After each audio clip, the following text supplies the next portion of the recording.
cœurs jaillisse le feu de l'Esprit.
Vendredi de la 33e semaine du temps ordinaire, année A.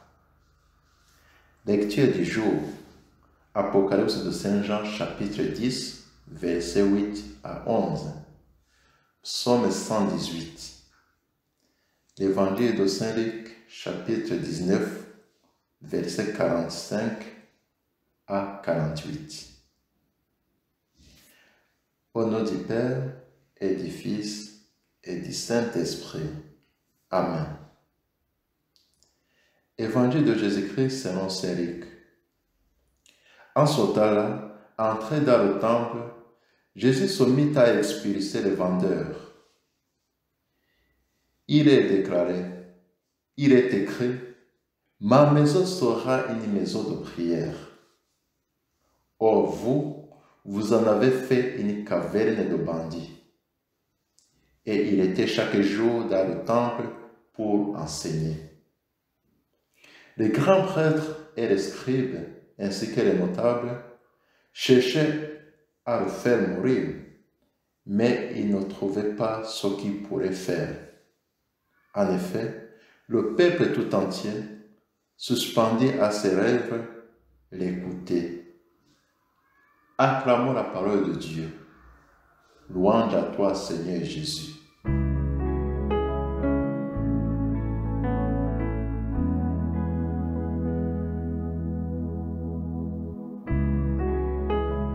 Après un long voyage, Jésus est enfin arrivé à Jérusalem, dans cette ville où il doit accomplir la volonté de son Père.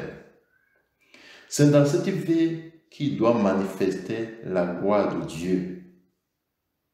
Quand il entre dans le temple, il trouve que le temple avait presque perdu son sens de maison de prière. Il était devenu un centre économique et politique. C'est à ce moment que Jésus va se révéler comme celui qui vient combler le désir le plus profond du peuple, le désir d'avoir Dieu au milieu de lui. C'est Jésus lui-même qui est l'Emmanuel, Dieu avec nous. Il est le véritable temple. Avec lui, Dieu habite véritablement au milieu de son temple, de son peuple. Et il va habiter dans le cœur de ses enfants. C'est ce que dira plus tard Saint Paul apôtre. Par le Christ, nous sommes devenus le temple de l'Esprit Saint.